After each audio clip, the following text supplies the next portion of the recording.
हिंदू धर्म एकमात्र धर्म है जो कहती है स्पष्ट रूप से कि हर धर्म के रास्ते से भगवान प्राप्त हो सकता है। और इसीलिए जो भी बाहर से आए शांति से हमारे देश में शरण मांगी, हमने दिया। पारसीज हैं जो ईरान में थे, ज़ोरास्ट्रियन वो अग्नि पुजारी थे। कई लोग कहते हैं यहाँ से पहले गए थे। रामायण में कैकेयी तो ईरान से ही है। और जब रामचंद्र जी को वनवास भेजने की बात आई थी तो ये भरत और शत्रुघ्न कहाँ थे? वो ईरान में गवर्नर थे, तो उनको बुलाने के लिए देरी हो गई थी। तो इसीलिए ईरान के पारसी लोग ज़ोरास्ट्रियंस, इस्लाम ने ईरान को कब्जा किया और वो अपने बचाव के लिए यहाँ भाग के आए चंद लोग। उनको गुजरात में द्वारका शंकराचार्य ने जगह दी। वहाँ के राणा के ज्यादा राणा थे, उनकी सहमति से, और उनकी जो अग्नि मंदिर है, फायर टेम्पल जिसको कहते हैं, उसको बना के दी। और वो उस 1000 साल के काल में शांति के साथ हमारे साथ रहे। और जब अंग्रेज यहाँ छोड़कर गया, उसने पारसियों को कहा कि आप इतने छोटे समाज है, आपके लिए हम रिजर्वेशन छोड़ के जाएंगे, रिजर्वेशन बना के देंगे, जैसे एंग्लो इंडियन के लिए दिया आपको भी देंगे। उन्होंने कहा 1000 साल के लिए हिंदू हमारी देखभाल की है, तुम्हारी रिजर्वेशन हमें कुछ नहीं चाहिए, तुम चले जाओ। और इतने हस्ती लोग पारसी कम्युनिटी से खड़े हुए, दादा भाई नारोजी, मैडम कामा, जमशेद जी टाटा, आज के टाटा की बात नहीं कर रहा हूं, उस जमाने की टाटा की बात कर रहा हूं। तो ऐसे हमें कोई दिक्कत ही नहीं हुई। हमारे चीफ जस्टिस बन गए थे कापड़िया, वो पारसी। अटॉर्नी जनरल बन गए थे शोली स्वराज जी, पारसी। सैम मानेकशॉ हमारी कमांडर इन चीफ, एयरफोर्स वाली मेजर। कौन सी जगह में पारसी नहीं है? पर तो कोई इनको अलग ही नहीं समझते। वो हमारी संस्कृति है। यहूदी आए थे, दुनिया भर में उनके शोषण हुआ था, दुनिया भर में उनकी मार काट हुई थी। हिंदुस्तान में आए, कोचीन में और बंबई में हमने उनकी मंदिर बना के दी, उनको रहने के लिए पूरा व्यवस्था की। और जब इजराइल बना तो ये सारे जो यहूदी है, जूस, वापस जाने के लिए अधिकांश लोग वापस गए। और इजराइल के पार्लियामेंट ने संविधान को प्रस्तावित करने के बाद पहले प्रस्ताव जो उन्होंने पास की, उसमें कहा, धन्य हो भारत, एकमात्र देश दुनिया में जहां यहूदियों के शोषण नहीं हुआ। तो हमें कोई दिक्कत नहीं है, हमारे धर्म के अनुसार हिंदू मुस्लिम साथ रहें, अमन के साथ रहे, अपने आपस में रिश्ता रखें। लेकिन इनका ना हो, ये जो आतंकवाद आज है वो उसका टारगेट है, ध्रुवीकरण करने का टारगेट है। और इसको हमें समझ कर ही हमारी नीति बनानी है। और वो नीति ऐसी बनानी चाहिए कि ये इनका नाम निशाना ना रहे। ISIS, अल-कायदा, इनके ग्रंथों, इनकी जो पुस्तकें हैं पब्लिकेशन में, उनमें क्या लिखा है कि हमें हिंदुस्तान की कब्जा करना आवश्यक है, क्योंकि ये हमारी इतिहास, इस्लाम की इतिहास की अधूरा हिस्सा है, अधूरा हिस्सा है। क्यों? और ये मुझे एक सऊदी अरेबियन स्कॉलर ने मुझे समझाया।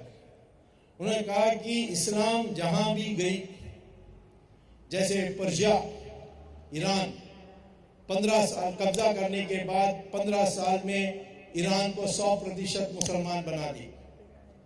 मेसोपोटामिया को, बेबीलोन को, जो आज की इराक पर मानी जाती है, 17 साल में उन्होंने 100% मुसलमान बना दिए। और इजिप्ट को 21 साल में 100% मुसलमान बना दिए। लेकिन हिंदुस्तान में 800 साल मुसलमान की राज होने के बाद भी 20% से ज्यादा मुसलमान हमारे देश में हैं। इसका कारण है हमारी जो वीर लड़ते रहे। शिवाजी, जिनका आज मूर्ति है यहाँ, उन्होंने विजय प्राप्त किया और उनका कमांडर मुसलमान था। उन्होंने वो नफरत नहीं दिखाई, लेकिन जो आतंकी शक्ति थे उनके विरोध में उन्होंने जंग छेड़ा और फिर विजय प्राप्त किया और उन्होंने अपनी राज स्थापित की। हमारे में से जो जीते नहीं, उनको भी हम पूज्य करते हैं क्योंकि वो लड़े, साहस की थी। राणा प्रताप, जिनको आखिर में जंगल में जाकर घास की रोटी खानी पड़ी। अकबर के हाथ में उनकी पराजय हुआ। कई जीते, कई बार जीते, परंतु एक बार हारे और फिर जंगल में उनको रहना पड़ा, सब खो के बैठ के, और घास की रोटी उन्होंने बनाई और खाई। उनके रिश्तेदार जो मानसिंह थे जयपुर में, वो एक दिन आए उनको मिलने के लिए कि राणा प्रताप को कहा, मेरे पास एक संदेश है अकबर से, अकबर को बादशाह मान लो और सारे तुम्हारे महल सब वापस हो जाएंगे, और सिर्फ आपको इतना ही मानना है कि अकबर हिंदुस्तान का बादशाह है। उन्होंने कहा, मैं नहीं मानूंगा। तो तब मानसिंह ने कहा, फिर नहीं मानोगे, तुम्हें क्या मिलने वाला है? जीवन भर घास की रोटी खाना, यही मिलने वाला है क्या? तो राणा प्रताप ने उसको कहा, जो आज सारे राजस्थान में और जो लोग भारत के इतिहास जानते हैं कि उन्होंने राम मान सिंह को कहा, क्या मिलने वाला है? ये मिलने वाला है कि भविष्य में माताएं अपने बेटे के नाम राणा प्रताप देंगे और तेरे नाम पर थूकेंगे।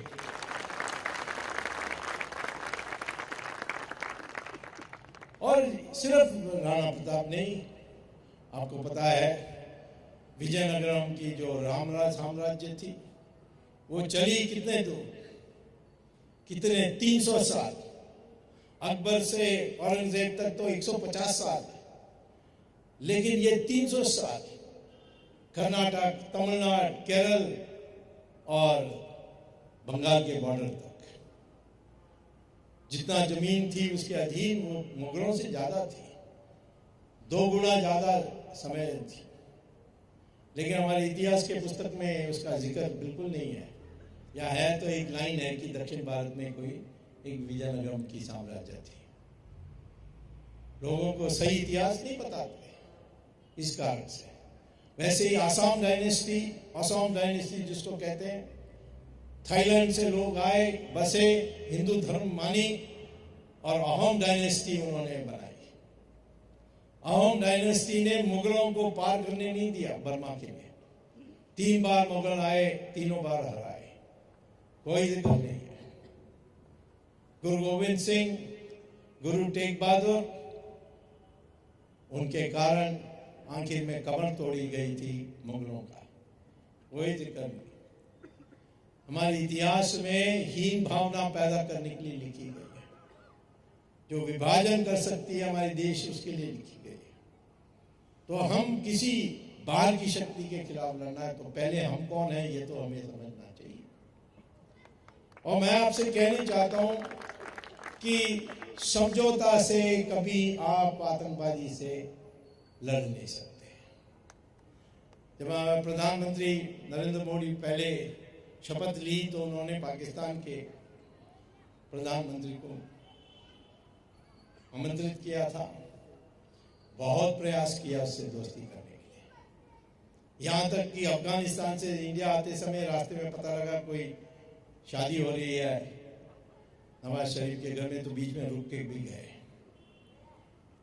इतना हाथ को उठाया, पर ये नवाज शरीफ की जो बदमाशी नहीं है, उसकी विवशता है, उसकी मजबूरी है। वो कुछ नहीं है। वहां जो असली पावर है वो मिलिट्री और आईएसआई के पास है या तालिबान के पास है, और इसीलिए वो डमी प्राइम मिनिस्टर है।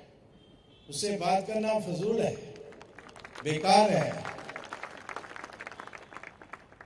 और फिर आखिर में जब पठानकोट भी हुई और उरी भी हुई, तो फिर हमारी सरकार ने दिखा दिया कि हमारी क्षमता क्या है, और सर्जिकल स्ट्राइक्स। पहले तो पाकिस्तान गई थी, हुआ ही नहीं। हमारे में देश बहुत सेकुलर लोग हैं, वो भी कहते हैं हुआ ही नहीं। एनडीटीवी थोड़े दिन में बंद होने वाली टीवी है।